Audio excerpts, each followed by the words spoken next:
রসুল নামের রশি ধরে যেতে হবে খোদার ঘরে।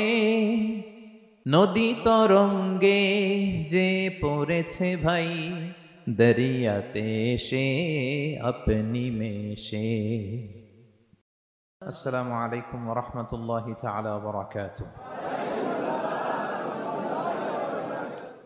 نحمده ونصلي على رسوله الكريم أما بعد فأعوذ بالله من الشيطان الرجيم بسم الله الرحمن الرحيم قل إن كنتم تحبون الله فاتبعوني يحببكم الله ويغفر لكم ذنوبكم والله غفور رحيم صدق الله العظيم رب اشرح لي صدري ويسر لي أمري واحلل عقدة من لساني يفقه قولي Cyberjaya Conference 2023 Bangladeshi Muslim community মালয়েশিয়ার আয়োজনে আজকের এই চমৎকার সন্ধ্যায় আপনারা যারা উপস্থিত হয়েছেন আপনাদের সবাইকে জানাচ্ছি আন্তরিক শুভেচ্ছা এবং মোবারকবাদ। আহলান ওয়া সাহলান ওয়া মারহাবান বিকুম ফি হাদাল লিকা আত-তাইয়িব আল মুবারক।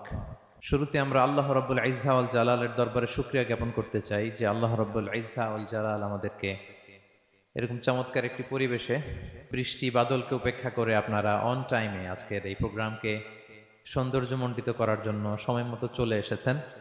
আপনাদের শুকরিয়া জানাই এবং আল্লাহ রাব্বুল ইজ্জা ওয়াল জালালের দরবারে আমরা কায়মনোবাক্যে লাখো কোটি শুকুর এবং সুজুদ জানাচ্ছি যে তিনি আমাদেরকে এরকম চমৎকার পরিবেশে একত্রিত করেছেন। আমরা সবাই পড়ছি কালিমাতুশ শুকুর আলহামদুলিল্লাহ। বরাবরের মতোই বাংলাদেশি মুসলিম কমিউনিটি মালয়েশিয়াকে অন্তরের অন্তঃস্থল থেকে ধন্যবাদ দিতে চাই। ওনারা বরাবরের মতো এরকম চমৎকার প্রোগ্রামের আয়োজন করে থাকেন যেটার সুবাদে আমরা কিছু কথা বলতে পারি, কিছু দিনই কথা শিখতে পারি।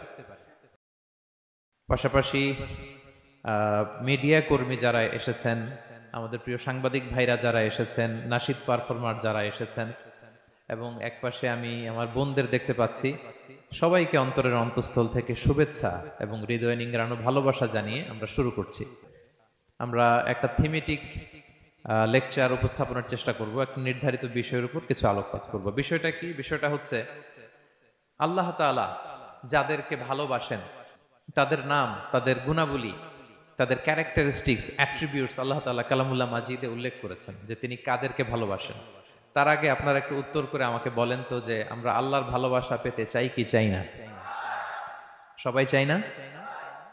এটাই আজকে আমাদের আলোচনার টপিক, যে যাদেরকে আল্লাহ ভালোবাসেন। আমরা আজকের এই চমৎকার সন্ধ্যায় জেনে নিব যে আল্লাহ তাআলা কাদেরকে পছন্দ করেন এবং কাদেরকে ভালোবাসেন।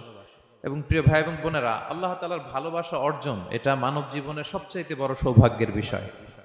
কি বলেন? আমরা যদি প্রেসিডেন্টের কাছের লোক হই, প্রধানমন্ত্রীর যদি কাছের লোক হই, যদি আমরা জানি যে পিএম আমাকে ভালোবাসে, প্রেসিডেন্ট আমাকে ভালোবাসে, কেমন লাগবে? ভালো লাগবে। আর যদি আমরা এটা জানতে পারি যে রব্বে কারীম আল্লাহ রাব্বুল ইজ্জা ওয়াল জালাল তিনি আমাকে ভালোবাসেন, কেমন লাগবে আমাদের? এই ভালোবাসাকে আমরা বলে বোঝাতে পারবো? পারবো না। এটাই আমরা চাই, এটাই আমাদের জীবনের টার্গেট, কামনা, ঠিক কিনা?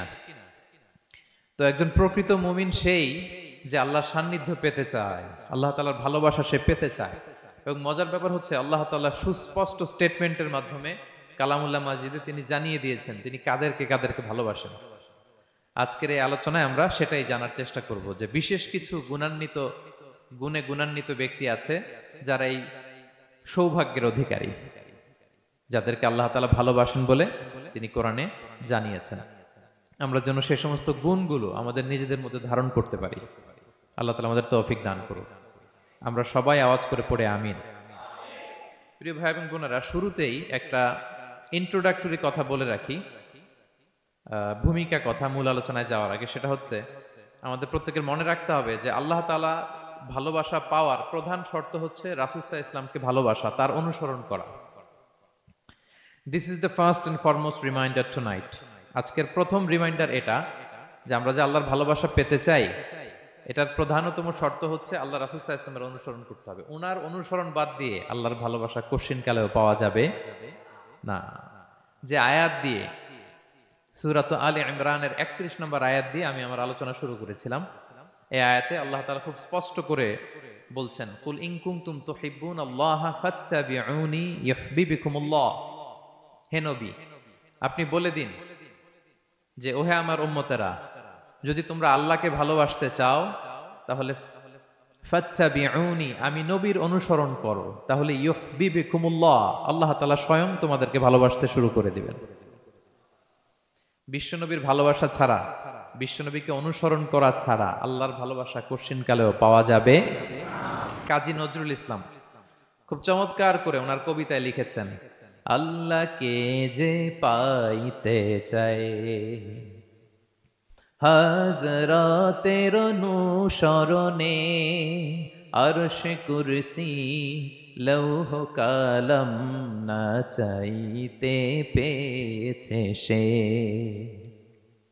রসুল নামের রশি ধরে যেতে হবে খোদার ঘরে, নদী তরঙ্গে যে পড়েছে ভাই দরিয়াতে সে আপনি মেশে। হাজরাতের অনুসরণে আরশ কুরসি লৌহ কালাম না চাইতে পেয়েছে সে। সুবহানাল্লাহ পড়েন। রাসূল সাল্লাল্লাহু আলাইহি ইসলামের অনুসরণের মধ্য দিয়ে আল্লাহ তাআলার ভালোবাসাটা অর্জন করতে হবে। এর বাইরে যে আল্লাহ তাআলার ভালোবাসা কোশ্চিন কালেও পাওয়া যাবে না। এবং রাসূল সাল্লাল্লাহু আলাইহি ইসলাম ঠিক যতটুকু করেছেন ঠিক অতটুকুই করতে হবে, এর চেয়ে বেশি করা যাবে না। রাসূল সাল্লাল্লাহু আলাইহি ইসলামের চাইতে কি বেশি মুত্তাকি হওয়া সম্ভব? সবাই বলেন নাই। রাসূল সাল্লাল্লাহু আলাইহি ইসলামের চাইতে বেশি বুজুর্গ হওয়া সম্ভব? উনার চাইতে বেশি আল্লাহওয়ালা হওয়া সম্ভব? উনার চাইতে বেশি আল্লাহ তাআলার কাছে প্রিয় ব্যক্তিত্ব হওয়া সম্ভব না, কোশ্চিন কালেও না, অসম্ভব। রাসূল সাল্লাল্লাহু আলাইহি ইসলামের সময়কালে কিছু সাহাবারা রাসূল সাল্লাল্লাহু আলাইহি ইসলামের স্ত্রীদের কাছে জানতে চেয়েছিল যে উম্মুল মুমিনিন, আপনারা বলুন যে রাসূল সাল্লাল্লাহু আলাইহি ইসলামের আমল কেমন ছিল? আমরা তো মসজিদে দেখি, বাইরে দেখি, ঘরে ওনার আমল কেমন, আমাদের জানতে বড্ড মনে চায়। তো রাসূল সাল্লাল্লাহু আলাইহি ওয়াসাল্লামের স্ত্রীরা বললেন যে উনি এমন এমন আমল করেন, এইভাবে নফল রোজা রাখেন, শেষ রাতে তাহাজ্জুদ পড়েন, এইভাবে তাসবিহ পড়েন, কোরআন তেলাওয়াত করেন, জিকির করেন। তো হাদিসে এসেছে যে কাআন্নাহুম তাকাল্লুহা, তাদের কাছে এটা কেমন যেন কম মনে হইল। তারা একটা বড় এক্সপেকটেশন নিয়ে আসছিল, মানে বিশাল একটা, রাসূল সাল্লাল্লাহু আলাইহি ওয়াসাল্লাম সব নবীদের নবী, না জানে কি আমল করে ঘরের ভিতরে। কিন্তু যখন রাসূল সাল্লাল্লাহু আলাইহি ওয়াসাল্লাম স্ত্রীদের কাছে শুনলো এই আমল তিনি করেন ঘরের ভিতরে, ওনারা হতাশ। হায় রে, ভাবছিলাম এত এত আমল করে, এই মাত্র এরকম আমল করে, এগুলো তো আমরাও করি। কাআন্নাহুম তাকাল্লুহা, হাদিসে এসেছে ওনাদের কাছে এটা খুব কম মনে হইলো। তো তারা একে অপরকে বলতে লাগলো যে এর কারণ হচ্ছে কদ গুফিরা লাহু মা তাকাদ্দামা মিন যামবিহি ওয়া মা তাআখার। আল্লাহ তাআলা তো রাসূল সাল্লাল্লাহু আলাইহি ওয়াসাল্লামের আগের পরের সব গুনাহ মাফ করে দিয়েছে। ওনার তো আদতে কোনো গুনাহই নাই, কিন্তু আল্লাহ তাআলার ঘোষণা হচ্ছে নবী হে, আপনার আগের পরের সব গুনাহ আমি মাফ করে দিলাম। তো সাহাবারা বলতেছেন এর কারণ হচ্ছে ওনার কোনো গুনাহই নাই, সব মাফ, এজন্য ওনার কম করলেও হয়, আমাদের তো এত কম করলে চলবে না। কথা বুঝতে পেরেছেন? তো ওনারা ভাবলো যে না, আমাদের তো আমল বাড়াইতে হবে। তো কি করতে হবে? একজন বলল আমি সারা রাত নামাজ পড়বো, আমি আর ঘুমাবো না। এখন থেকে সারা রাত কি করব? নামাজ পড়বো, আমি আর ঘুমাবো না। আরেকজন বলল তাহলে আমি সারা বছর রোজা রাখবো, রোজা ভাঙবো না, সারা বছর টানা রোজা, যেহেতু বেশি বেশি করতে হবে। আরেকজন বলল আমি স্ত্রীদের সাথে আর মেলামেশা করবো না, আমার স্ত্রীদের সাথে আমি আমার মতো বৈরাগ্য জীবনযাপন করব। তো এই কথা যখন রাসূল সাল্লাল্লাহু আলাইহি ওয়াসাল্লাম শুনলেন, রাসূল সাল্লাল্লাহু আলাইহি ওয়াসাল্লাম ওনাদেরকে ডেকে পাঠালেন, ডেকে বললেন আনতুমুল্লাযীনা কুলতুম কাযা ওয়া কাযা, তোমরা কি এমনটা এমনটা বলছো? তারা ভয়ে বলতেছে ইয়া রাসূলুল্লাহ, জি আমরা তো এরকম করে ফেলছি, বলে ফেলছি। তখন রাসূল সাল্লাল্লাহু আলাইহি ওয়াসাল্লাম বললেন ওয়াল্লাহি ইন্নী লা আখশাকুম লিল্লাহি ওয়া আতকাকুম লাহু, আল্লাহর শপথ করে বলছি আমি তোমাদের মধ্য থেকে আল্লাহকে সবচেয়ে বেশি ভয় পাই, আমি সবচেয়ে বড় মুত্তাকি, আমার চেয়ে বেশি কেউ আল্লাহকে ভয় পেতে পারে না। তা আমি সবচেয়ে বড় মুত্তাকি, আমি সবচেয়ে বেশি আল্লাহর প্রিয় ভাজন, আমি আল্লাহর সবচেয়ে বেশি ভয় পাই, এরপরেও আমি রাতে ঘুমাই আবার নামাজও পড়ি, সোম বৃহস্পতিবারে রোজা রাখি, বাকি দিনগুলোতে আমি খাই, আমার তো 11 জন স্ত্রী, আমি সবার সাথে মেলামেশা করি, কই স্ত্রী মেলামেশায়, রোজা রাখা না রাখায়, রাতে ঘুম এবং তাহাজ্জুদ, এই যে ব্যালেন্স করে যে আমি জীবন পরিচালনা করি, এতে আমার মুত্তাকি হইতে তো কোনো সমস্যা হয়নি। আমি শ্রেষ্ঠ নবীর এই মর্যাদা অক্ষুণ্ণ রাখতে তো আমার সমস্যা হয়নি, কিন্তু তোমাদের সমস্যা কোথায়? তখন তিনি একটা অসাধারণ উক্তি করেছিলেন। তিনি বলেছিলেন, ফামান রাগিবা আন সুন্নতি ফালাইসা মিন্নি, যে আমার সুন্নতকে অবজ্ঞা করে, মানে আমার যে পন্থা এটা অনুসরণ না করে অন্য কিছু যে করতে চায়, ফালাইসা মিন্নি, সে আমার দলভুক্ত নয়। আল্লাহু আকবার! কি ভারসাম্যবোধ, কি ব্যালেন্সড লাইফস্টাইল, কি পরিমিতি বোধ তিনি আমাদের শিখিয়েছেন। তাহলে বোঝা গেল সারা রাত ইবাদত করলেই ওইটা শ্রেষ্ঠ ইবাদত হয় না। কারণ রাসূল সাল্লাল্লাহু আলাইহি ওয়াসাল্লাম ঘুমাতেন, আবার ইবাদত করতেন, স্ত্রীদের সাথে মিলতেন, সামাজিক কাজ করতেন, মাঝে মাঝে নফল রোজা রাখতেন, মাঝে মাঝে অনেকদিন রাখতেন না। This is balance, this is Islam. এবং এর চেয়ে শ্রেষ্ঠ ইসলাম আর হতে পারে না। তার মানে বোঝা গেল রাসূল সাল্লাল্লাহু আলাইহি ওয়াসাল্লামের চাইতে যদি এক কাঠি বেশি বোঝেন আপনি, এটা ইসলাম হবে? এটা হবে বাড়াবাড়ি, ঠিক কি না? রাসূল সাল্লাল্লাহু আলাইহি ওয়াসাল্লাম যেমনটি করেছেন ঠিক তেমনটি করার নাম ইসলাম। এবং এভাবেই আল্লাহ তাআলার ভালোবাসা পাওয়া সম্ভব, এছাড়া পাওয়া সম্ভব। তাহলে মূল আলোচনায় যাওয়ার আগে এটা হচ্ছে ইন্ট্রোডাক্টরি পয়েন্ট 1, যে আল্লাহ তাআলার ভালোবাসা পাওয়ার 1 নাম্বার শর্ত হচ্ছে রাসূল সাল্লাল্লাহু আলাইহি ওয়াসাল্লামের অনুসরণ। তার চেয়ে যদি বেশি ইবাদত করেন ওইটা ইসলাম নয়। তার চেয়ে বেশি বুজুর্গি দেখাইতে গেলে ওইটা বুজুর্গি নয়। তিনি যেমন করেছেন ঠিক তেমন করার নামই ইসলাম, এবং সেটার মাধ্যমে আল্লাহ তাআলার ভালোবাসা পাওয়া সম্ভব। এই পয়েন্টটা বুঝছেন না সবাই? আচ্ছা, ইন্ট্রোডাক্টরি পয়েন্টের 2 নাম্বার কথা হচ্ছে, আমরা কি করে বুঝবো যে আল্লাহ তাআলা আমাদের ভালোবাসেন? কিভাবে বুঝবো যে তিনি আমাদেরকে পছন্দ করেন, ভালোবাসেন? এটা বোঝার কিছু সিস্টেম আছে। 1 নাম্বার সিস্টেম হচ্ছে, আপনি জাস্ট দেখুন যে আপনি নিজেকে কোন কাজে ব্যস্ত রেখেছেন। আপনি আপনাকে কোন কাজে ব্যস্ত রেখেছেন, আপনার লাইফস্টাইলের দিকে তাকান, লুক অ্যাট ইউর লাইফস্টাইল, আপনি নিজেই বুঝে যাবেন। আপনি যদি দেখেন যে না, আপনার ভালো ভালো কাজে আপনার ব্যস্ততা, আপনার এঙ্গেজমেন্ট ভালো লোকদের সাথে, আপনার সার্কেলটা ভেরি গুড সার্কেল, ভালো কাজে আপনার মন টানে, আপনি ভালো কাজ করেন, যদি আপনার কার্যক্রম এরকম হয়, তাহলে বুঝে নেবেন আল্লাহ তাআলা আপনাদেরকে ভালোবাসেন। আলহামদুলিল্লাহ। আর যদি দেখেন না, যত আকাম কুকাম আছে ওইটার সবার আগে আপনি, যেই কাজে আল্লাহর ক্রোধ আসে, আল্লাহ রাগ হয়ে যান, যেই কাজ ইসলামে করার নিষেধ, যেটাতে তার অসন্তুষ্টি, ওই কাজে আপনার এঙ্গেজমেন্ট, ইনভলভমেন্ট, আপনার সার্কেল গুলাও এরকম, তাহলে বুঝে নিবেন আল্লাহ ভালোবাসা, এই মহা সৌভাগ্য আপনার কপালে জোটে নাই। তাহলে এটা হচ্ছে একটা সিস্টেম। আল্লাহ আপনাকে ভালোবাসেন কিনা এভাবে বুঝবেন যে আপনি নিজেকে কোন কাজে ব্যস্ত রেখেছেন, একটু দেখুন, আপনি মিলাতে পারবেন। 2 নাম্বার পদ্ধতি হচ্ছে এটা বোঝার যে তিনি আমাকে ভালোবাসেন কিনা, সেটা হচ্ছে পৃথিবীবাসী আপনাকে ভালোবাসে কিনা এটা একটু দেখেন। এই পৃথিবীর ভালো মানুষগুলোর কাছে আপনার একটা গ্রহণযোগ্যতা আছে কিনা এটা দেখেন। এটা দেখলে আপনি বুঝতে পারবেন। সহিহ মুসলিমের একটা ছোট্ট হাদিস শেয়ার করি। রাসূল সাল্লাল্লাহু আলাইহি ওয়াসাল্লাম বলেছেন যে ইন্নাল্লাহা ইযা আহাব্বা আবদান দাআ জিবরিলা ফাকালা ইন্নী উহিব্বু ফুলানান ফাআহিব্বা। আল্লাহ তাআলা যখন কোনো বান্দাকে ভালোবাসে তখন তিনি জিবরাইলকে ডেকে বলেন, হে জিবরাইল, আমি আমার এই বান্দাকে ভালোবাসি, তুমিও তারে ভালোবাসো। ফায়ুহিব্বুহু জিবরিল, জিবরাইল আলাইহিস সালাম তারে ভালোবাসতে শুরু করে। শুধু এখানেই না, সুম্মা ইউনাদি ফিস সামা, তারপরে তিনি আকাশে একটা অ্যানাউন্সমেন্ট করেন। ফায়াকুল, তিনি বলেন যে ইন্নাল্লাহা ইউহিব্বু ফুলানান ফাআহিব্বু, ও আকাশবাসীরা, ও ফেরেশতারা, আল্লাহ তাআলা তার এই বান্দাকে ভালোবাসে, তোমরা সবাই তারে ভালোবাসো। তখন ফায়ুহিব্বুহু আহলুস সামা, গোটা আকাশবাসী তারে ভালোবাসতে শুরু করে, মানে ফেরেশতারা। তো আল্লাহ তাআলা এবং সকল ফেরেশতারা যখন তাকে ভালোবাসতে শুরু করে, রাসূল সাল্লাল্লাহু আলাইহি ওয়াসাল্লাম বললেন সুম্মা ইউদাউ লাহুল কবুলু ফিল আরদ, তখন পৃথিবীতে তার গ্রহণযোগ্যতা বাড়িয়ে দেওয়া হয়, তার অ্যাকসেপ্টেন্স বাড়িয়ে দেওয়া হয়, সবার কাছে তার একটা গ্রহণযোগ্যতা আছে, সবাই তাকে ভালোবাসে। এটা হচ্ছে একটা পদ্ধতি যে আল্লাহ তাআলা আপনাকে ভালোবাসে কিনা আপনি নিজেই বুঝবেন, যে পৃথিবীবাসী আপনাকে ভালোবাসে কিনা, আপনার কলিগরা আপনাকে ভালোবাসে কিনা, আপনার বন্ধুরা আপনাকে ভালোবাসে কিনা, আপনার নেইবররা আপনাকে ভালোবাসে কিনা, পৃথিবীর ভালো মানুষগুলোর কাছে আপনার গ্রহণযোগ্যতা আছে কিনা। যদি থাকে বুঝবেন আল্লাহ তাআলা আপনাকে ভালোবাসেন, ঠিক কিনা? আল্লাহ তাআলা আমাদেরকে যেন ওই কাতারে শামিল করেন, আমরা পড়ি আমিন। তাহলে আলোচনার টপিক, আল্লাহ তাআলা যাদেরকে ভালোবাসেন। শুরুতে আমরা জানলাম ভালোবাসার পদ্ধতি হচ্ছে, প্রক্রিয়া হচ্ছে একটাই, রাসূল সাল্লাল্লাহু আলাইহি ওয়াসাল্লামের পুঙ্খানু অনুসরণ, তার চেয়ে বেশিও না কমও না, হুবহু অনুসরণ, ঠিক কিনা? 2 নম্বরে জানলাম কি করে বুঝবো, নিজের দিকে তাকান, আপনি কি করেন, what's your activity, what's your engagement, নিজেই বুঝবেন। আর দেখেন যে আশেপাশের মানুষ আপনার ব্যাপারে কি বলে। পৃথিবীবাসী যদি আপনারে পছন্দ করে, তার মানে আল্লাহ তাআলাও আপনারে পছন্দ করে। সবাই বুঝতে পেরেছেন? আচ্ছা, এবার সরাসরি কোরআনে চলে যাই, মূল টপিক বিশ্লেষণে। আল্লাহ তাআলা অনেক শ্রেণীর ব্যক্তিকে ভালোবাসেন বলে তিনি ঘোষণা করেছেন। তিনি বলেছেন যে আমি তাদেরকে ভালোবাসি। এর মধ্যে এক নাম্বার হচ্ছে আল মুহসিনুন। একটু আমার সাথে সাথে বলেন, আল মুহসিনুন। মুহসিনুন মানে হচ্ছে যে ইহসান করে, মানে অন্যের প্রতি অনুগ্রহ দেখায়, অনুগ্রহশীল, অন্যের প্রতি দয়াশীল, অনুগ্রহশীল। এই সমস্ত বান্দাদের আল্লাহ ভালোবাসেন। আল্লাহ বলেন, ওয়া আনফিকু ফি সাবিলিল্লাহি ওয়া লা তুলকু বিআইদিকুম ইলা তাহলুকা ওয়া আহসিনু ইন্নাল্লাহা ইউহিব্বুল মুহসিনিন।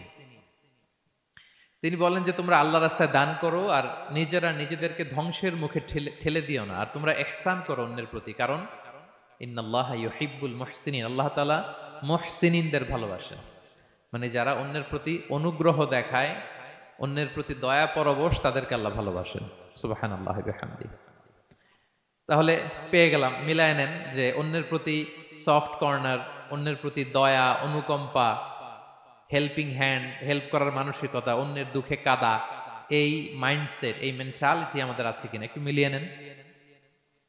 না থাকলে রিমাইন্ডার হিসেবে নেন যে আমরাও যেন মুহসিনুনদের কাতারে শামিল হতে পারি। ইহসান এটা অনেক বড় তবকার একটা আমল।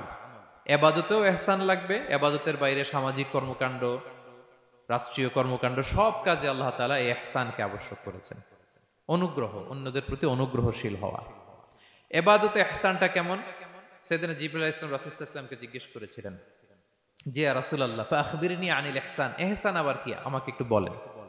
তো ইবাদতে ইহসানটা কেমন? রাসূল সাল্লাল্লাহু আলাইহি ওয়াসাল্লাম বললেন যে ইহসান হচ্ছে আন তা'বুদাল্লাহা কাআন্নাকা তারাহু ফাইন লাম তাকুন তারাহু ফাইন্নাহু ইয়ারাক।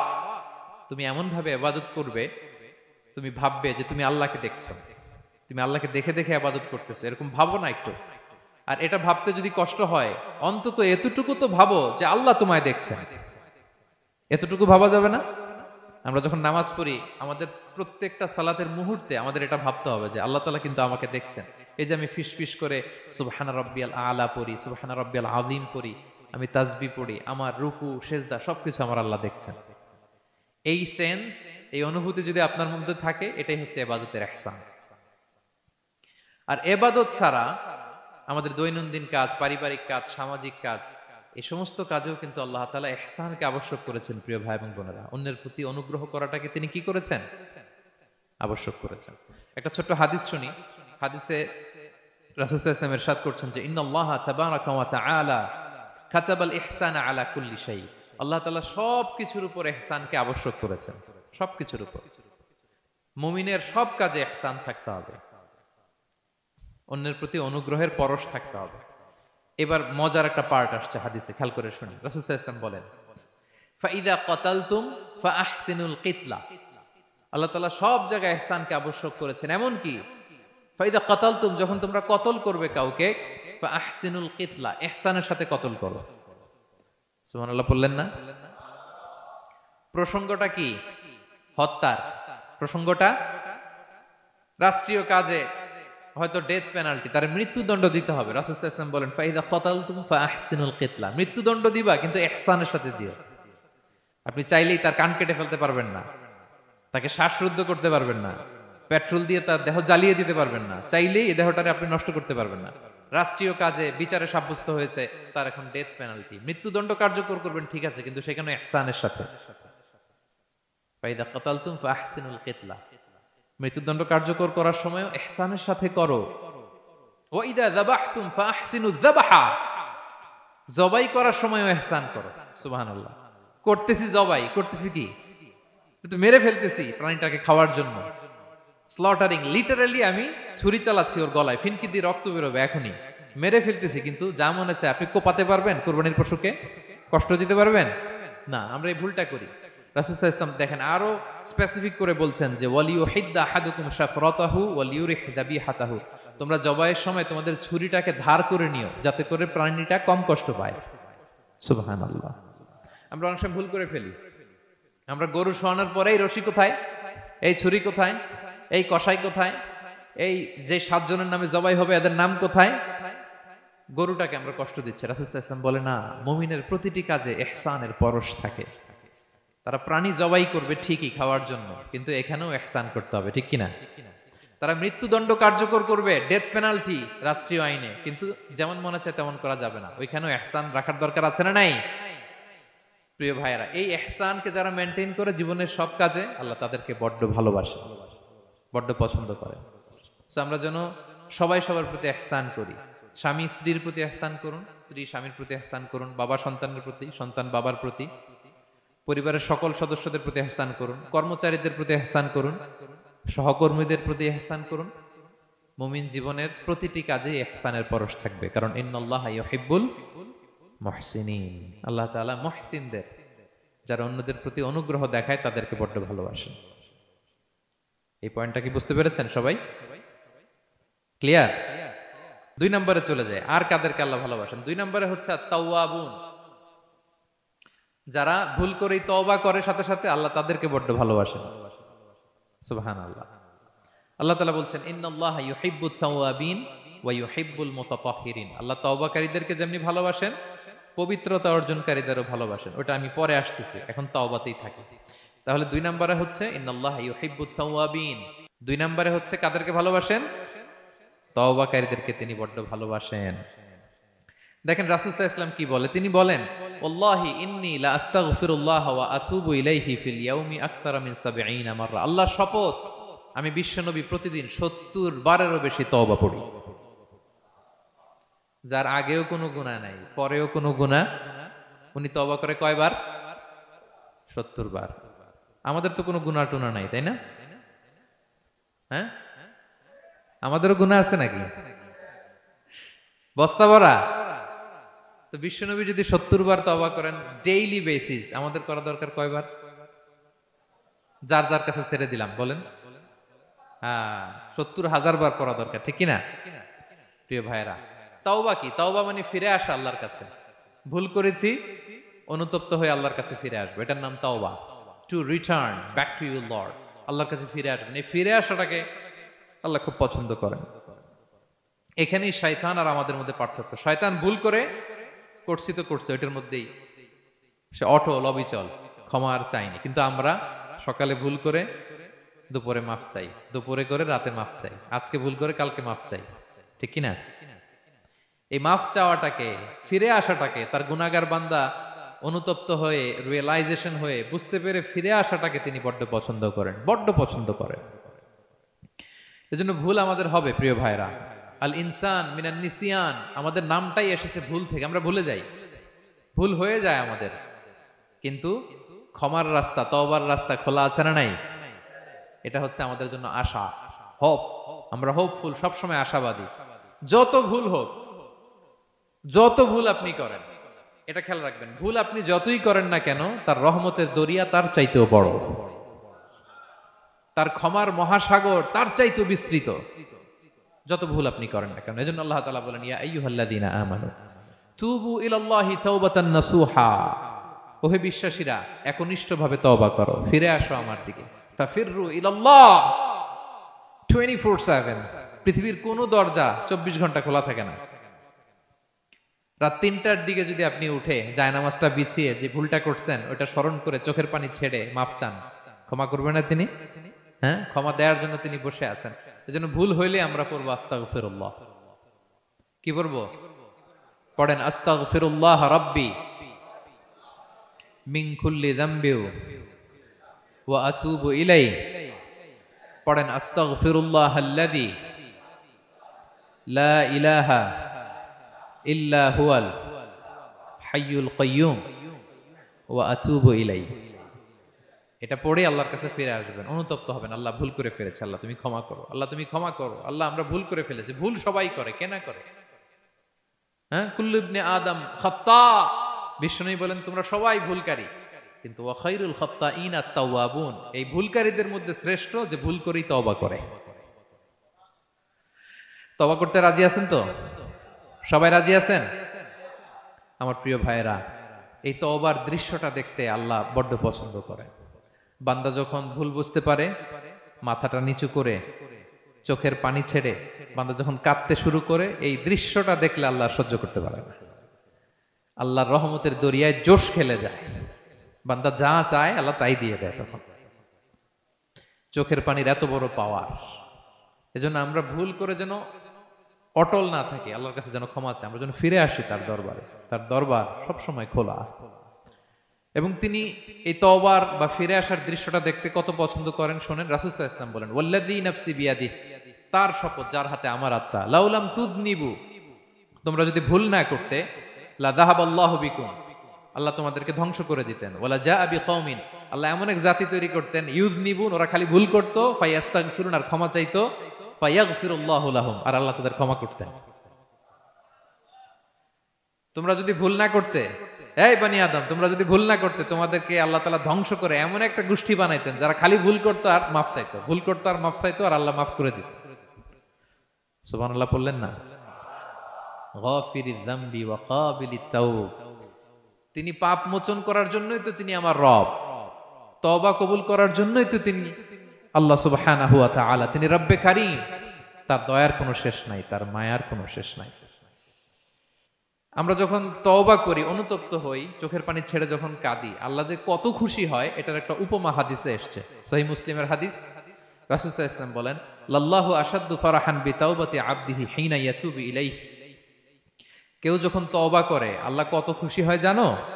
শোনো, ওই ব্যক্তির চাইতে আল্লাহ বেশি খুশি হয়ে যায় যে ব্যক্তি মরুভূমিতে সফরে বেরিয়েছে, সাথে তার বাহন বা উট, ওই উটের মধ্যেই তার পানি বা খাবার, হঠাৎ করে উটটা হারায় গেছে। শুনতেছেন? মরুভূমিতে উট নিয়ে বের হয়েছিল সফরে, উটের মধ্যে তার পানি, তার খাবার, তার বেঁচে থাকার সমস্ত মাধ্যম, কিন্তু হঠাৎ করে উট কি হয়ে গেছে? হারায় গেছে। উট খুঁজে আর পায় না, দৌড়াতে দৌড়াতে হয়রান, কত দৌড়াবে, ধুধু মরু প্রান্তর, কয়েক ঘন্টা দৌড়ালেই তো সে তৃষ্ণার্ত হয়ে মারা যাবে। দৌড়াতে দৌড়াতে হাঁপাতে হাঁপাতে শেষ, জীবনের আশাও শেষ, যে উট যেহেতু পাই নাই, আজকে সারাদিন দৌড়ালে তো তৃষ্ণা আমি মারাই যাব রাতে।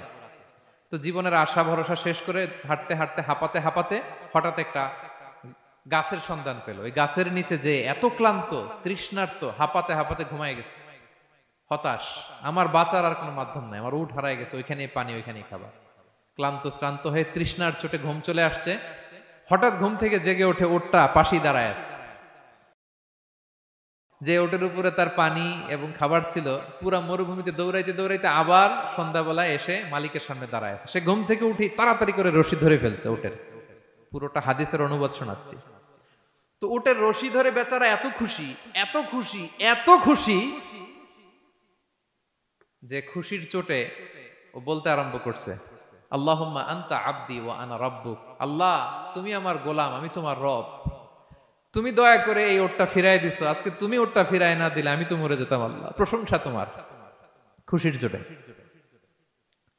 কিসের চোটে? খুশির চোটে কথা উল্টায় গেছে। সে এত খুশি, সে আনন্দে এত উদ্বেলিত, এত খুশি, সে বলতেছে আল্লাহ, আল্লাহুম্মা আনতা আবদি, আল্লাহ তুমি আমার গোলাম।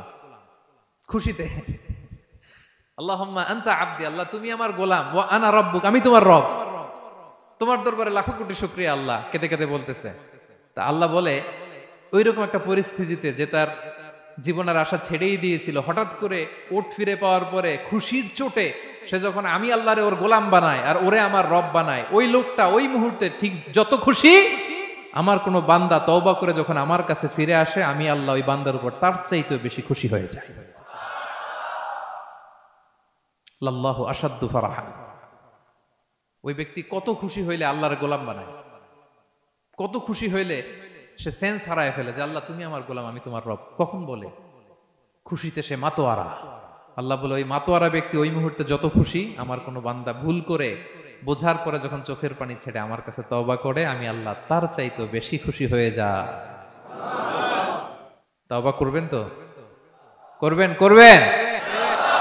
ইন্নাল্লাহা ইউহিব্বুত তাওয়াবিন, আল্লাহ তাআলা তওবাকারীদের বড় ভালোবাসেন। আমার ভাইরা,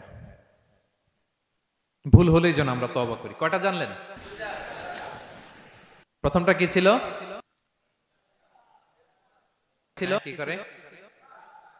ভুলে গেছি। ইহসান করে, মুহসিনুন, যারা অন্যদের প্রতি অনুগ্রহ প্রদর্শন করে। আচ্ছা, 2 নাম্বার কি ছিল? তাওবা, মানে আত-তাওয়াবুন, যারা ভুল হলেই কি করে?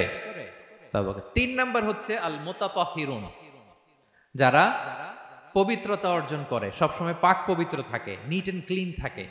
এই ক্লিনলিনেসকে আল্লাহ পছন্দ করেন। সুবহানাল্লাহ। কি সুন্দর আমাদের ধর্ম, কত চমৎকার আমাদের ইসলাম। রদিতু বিল্লাহি রাব্বা ওয়া বিল ইসলামি দীনা, আমরা আল্লাহরে রব হিসেবে পেয়ে খুশি, ইসলামকে দিন হিসেবে পেয়ে খুশি, ঠিক কি না? 3 নাম্বার হচ্ছে ওয়া ইউহিব্বুল মুতাতাহহিরিন, আল্লাহ তাআলা পবিত্রতা অর্জনকারীদের বড্ড পছন্দ করেন। মুতাতাহহিরিন, যারা সব সময় পাক পবিত্র থাকে, পরিচ্ছন্ন থাকে, এবং এটা খুব জরুরি। রাসূল সাল্লাল্লাহু আলাইহি ওয়াসাল্লাম বলেছেন না, তুহুরু শাতরুল ঈমান, পবিত্রতা এটা ঈমানের অঙ্গ। কেন ঈমানের অঙ্গ? কারণ নামাজ যার নাই তার ঈমান নাই, আর পবিত্রতা ছাড়া নামাজই হয় না। এজন্য রাসূল সাল্লাল্লাহু আলাইহি ওয়াসাল্লাম বলেছেন পবিত্রতা ঈমানের অঙ্গ। সুবহানাল্লাহ পড়েন। দেখেন নামাজের যে আহকাম আরকান আছে, আহকাম তো বাইরে, নামাজ শুরুর আগে, এর মধ্যে 3টা আহকাম বা 3টা ফরজই হচ্ছে এই পাক পবিত্রতা নিয়ে। ছোটবেলা আপনারা পড়েছেন না, শরীর পাক, কাপড় পাক, নামাজের জায়গা পাক। তার মানে আপনি নামাজে যখন দাঁড়াবেন আপনার শরীরটা পাক পাক পবিত্র হইতে হবে। আপনি যে ড্রেস গায়ে দিয়ে নামাজে দাঁড়ালেন এটা পবিত্র হইতে হবে।